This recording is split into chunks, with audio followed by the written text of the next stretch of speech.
हैं। लेकिन हैरान कर देने वाली बात यह है कि एक तरफ तो खाने से मिलने वाला कार्बोहाइड्रेट आपकी जिंदगी की गाड़ी को चलाने का काम करता है और वहीं दूसरी तरफ heart attack, blood pressure, diabetes, मोटापा, thyroid, PCOD, hair fall, acne, pimples, वक्त से पहले चेहरे पर झुर्रियां आना, स्किन से जुड़ी कई तरीके की अलग अलग बीमारियां, अर्थराइटिस और यहाँ तक कि कैंसर जैसी गंभीर बीमारियों के पीछे भी कार्बोहाइड्रेट का एक बहुत बड़ा हाथ होता है।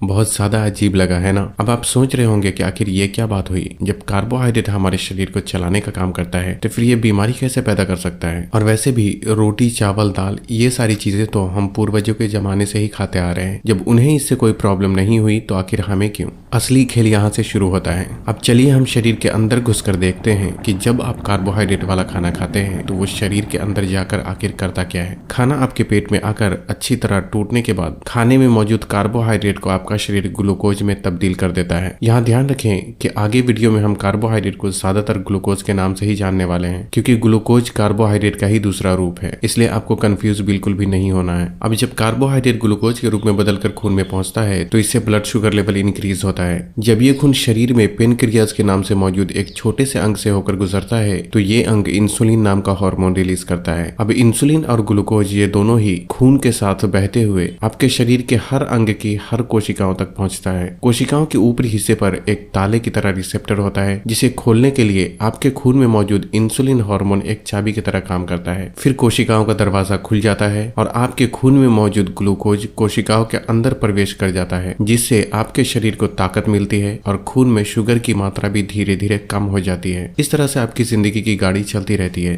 ये तो ही कार्बोहाइड्रेट की अच्छी बात, लेकिन आपकी कुछ गलतियों की वजह से एक वक्त ऐसा भी आता है जब कार्बोहाइड्रेट वाला खाना आपके लिए जहर की तरह हो जाता है। ऐसे में इंसुलिन हार्मोन और खाने से मिलने वाला ग्लूकोज खून के साथ बहते हुए आपके शरीर के हर कोशिकाओं तक पहुंचता तो है, लेकिन इस बार कोशिकाओं का दरवाजा नहीं खुलता। कोशिकाओं के लिए चाबी की तरह काम करने वाला इंसुलिन इस बार आपकी कोशिकाओं के ताले को नहीं खोल पाता। अब यहीं से सारी प्रॉब्लम शुरू होती है। खाने से मिलने वाले ग्लूकोज जो कोशिकाओं के अंदर जाकर आपको ताकत देना चाहिए था, वह अब खून में ही घूमता रहता है, जिससे खून में शुगर का लेवल लगातार बढ़ने लगता है और पेनक्रियाज भी और भी ज्यादा मात्रा में इंसुलिन रिलीज करने लगती है। अब इंसुलिन और ग्लूकोज ये शरीर में इस्तेमाल होने के बजाय आपके खून में ही घूमता रहता है, जिससे कि शरीर की इस कंडीशन को हाइपरग्लाइसीमिया के नाम से जाना जाता है, जो कि टाइप 2 डायबिटीज के शुरुआती लक्षण होते हैं। और ये प्रॉब्लम अभी के टाइम में ज्यादातर लोगों में पाई जाती है। अब नसों में ज्यादा मात्रा में घूम रहा ग्लूकोज को शरीर फैट और कोलेस्ट्रॉल में तब्दील करने लगता है। ये फैट दिल और दिमाग की नसों के बीच जमा होकर ब्लॉकेज पैदा करता है। जब ये लिवर में जमा होता है तो इससे फैटी लिवर की प्रॉब्लम शुरू होने लगती है, और जब ये ओवरीज में जमा होता है तो उसे पीसीओडी के नाम से जाना जाता है, जो कि औरतों में सबसे ज्यादा होने वाली बीमारियों में से एक बीमारी का नाम है।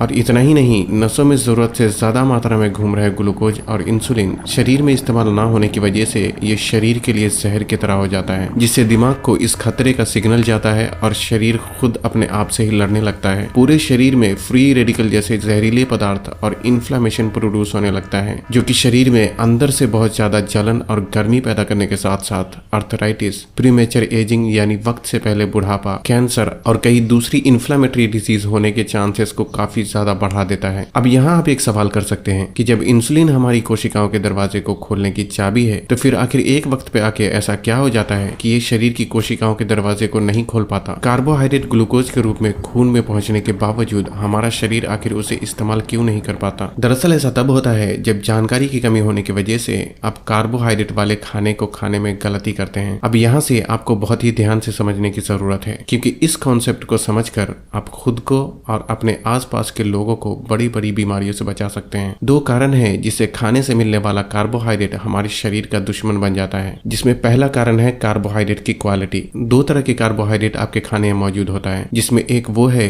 जो पचने के बाद शरीर की जरूरत के हिसाब से धीरे धीरे खून में जाता है, इसलिए इसे कॉम्प्लेक्स कार्बोहाइड्रेट या फिर अच्छा कार्बोहाइड्रेट के नाम से हम जानते हैं।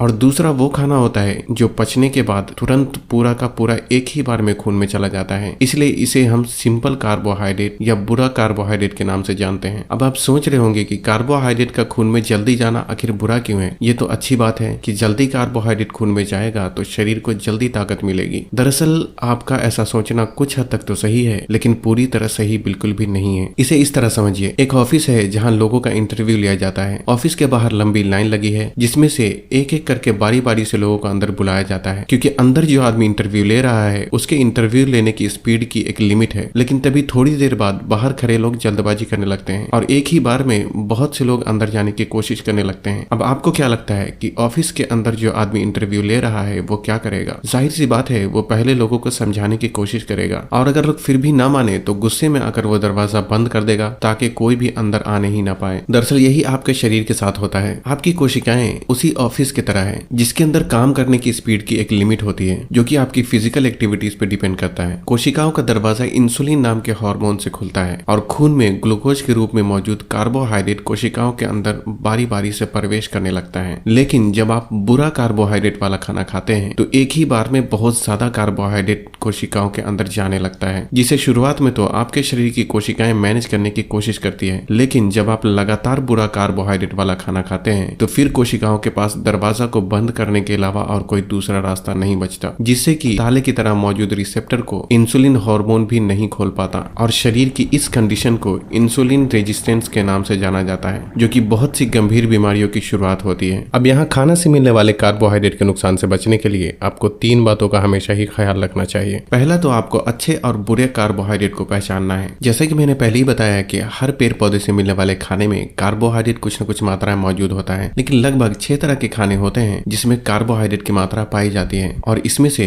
कुछ बुरे कार्बोहाइड्रेट भी होते हैं और कुछ अच्छे भी। पहला है रिफाइंड कार्बोहाइड्रेट, जिसमें चीनी, मैदा और माल्टोडेक्सट्रिन जैसी चीजों का नाम आता है। ये सारी चीजें सबसे बुरे कार्बोहाइड्रेट की श्रेणी में आता है, क्योंकि इससे मिलने वाला कार्बोहाइड्रेट खून में बहुत जल्दी पहुंचता है, जिससे कि इंसुलिन रेजिस्टेंस की प्रॉब्लम होने के चांसेस बहुत ज्यादा बढ़ जाते हैं। इसलिए जिस भी चीज में इन चीजों का इस्तेमाल किया गया हो उसे कभी कभी तो खा सकते हैं, लेकिन हर दिन या लगातार बिल्कुल भी इस्तेमाल नहीं करना चाहिए।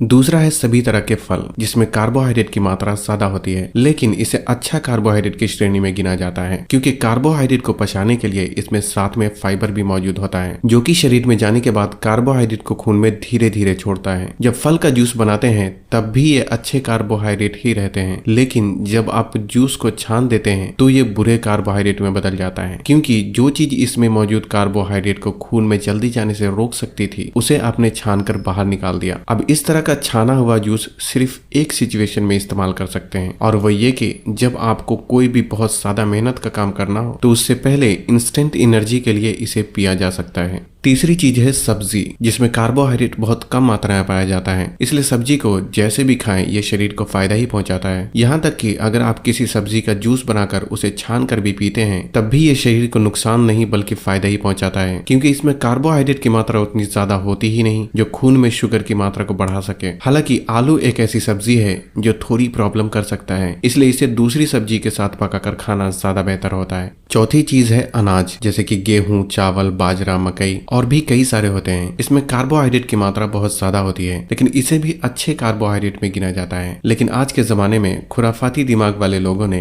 इसके साथ भी गड़बड़ी कर दी है। हर वो चीज जिसे हम ज्यादा खाते हैं उसका शरीर पर भी ज्यादा असर होता है, और चावल और रोटी ऐसी चीज है जिसका हम सबसे ज्यादा इस्तेमाल करते हैं, इसलिए आपको यहाँ ध्यान से समझने की जरूरत है। पुराने जमाने में लोग ऐसा चावल खाते थे जिसमें चावल में फाइबर भी मौजूद होता था, और आज हम ऐसा चावल खाते हैं जिसमें वॉशिंग पाउडर जैसी सफेदी पाने के लिए इसमें से फाइबर को पूरी तरह निकालकर अलग से पॉलिश भी कर दिया जाता है। हमारे पूर्वज रोटी ऐसी खाते थे जिसमें आटे के साथ चोकर भी मौजूद होता था, लेकिन आज हम लोग ऐसी रोटी खाते हैं जिसमें फाइबर को बिल्कुल ही अलग निकाल दिया जाता है। यहाँ एक बात और समझ में आती है कि आजकल के लोगों को खाने में भी सफेदी चाहिए होती है। अब यहाँ फर्क समझिए, हमने रोटी और चावल दोनों में से उस चीज को ही निकाल दिया जो इनमें मौजूद कार्बोहाइड्रेट को खून में जल्दी जाने से रोक सकती थी। इसलिए अब चावल और रोटी के नुकसान से बचने के लिए हमारे पास 2 ही रास्ते हैं, या तो हम ऐसी रोटी और ऐसे चावल का इस्तेमाल करें जो कि पुराने जमाने में लोग करते थे, लेकिन अगर आप ऐसा नहीं कर सकते तो फिर एक ही रास्ता है कि जब भी आप चावल और रोटी खाते हैं तो साथ में किसी न किसी एक सब्जी को भी शामिल जरूर करें, ताकि जो चीजें हमने आटे और चावल से निकाल दी है उसकी जरूरतों को सब्जी के जरिए पूरा किया जा सके।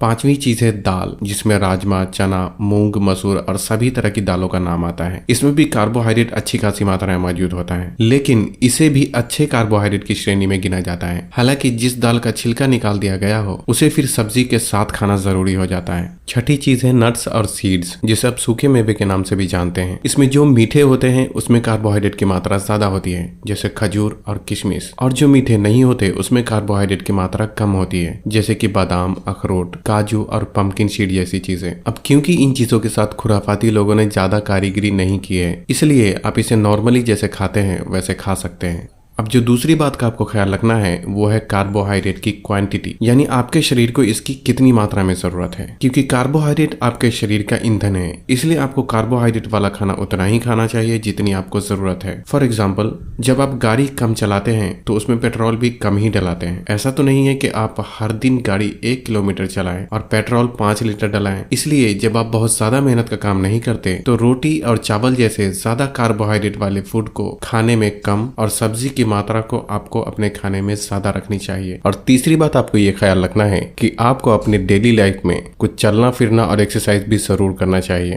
ताकि खाने में अगर थोड़ी बहुत गलती भी हो जाए तो आपके शरीर में उसको संभालने की ताकत हो। आज भी जो लोग किसान हैं, अगर वो लोग प्लेट भरकर भी चावल खाए तो उनको इसका नुकसान नहीं होता, क्योंकि चावल से जो कार्बोहाइड्रेट उनके खून में जाता है उसे वो दिन भर मेहनत करके खर्च कर लेते हैं। आज हम खाते हैं और चेयर पे बैठ जाते हैं। यही फर्क है हम में और हमारे पूर्वजों में। इन शॉर्ट, बीमारी से बचने के लिए आपको बुरे कार्बोहाइड्रेट वाले खाने पर कंट्रोल करना चाहिए। रोटी और चावल जैसे ज्यादा कार्बोहाइड्रेट वाले फूड को अपनी जरूरत और मेहनत के हिसाब से इस्तेमाल करना चाहिए, और साथ ही साथ आपको अपनी डेली लाइफ में कुछ चलना फिरना और एक्सरसाइज को भी ऐड जरूर करना चाहिए। क्योंकि अगर हमने अपने शरीर को काम पर नहीं लगाया तो हमारा खाना ही हमारे शरीर में जमा होकर बीमारी का रूप ले लेगा और जिंदगी दवाइयाँ खाने और हॉस्पिटलों के चक्कर लगाने में ही गुजर जाएगी। इसलिए फैसला अब आपके हाथ में है। तो बस आज के लिए इतना ही। यहाँ क्लिक करके हमारे चैनल पे मौजूद दूसरी वीडियो जरूर देखें और तब तक के लिए अपना ख्याल रखें। अल्लाह हाफिज़।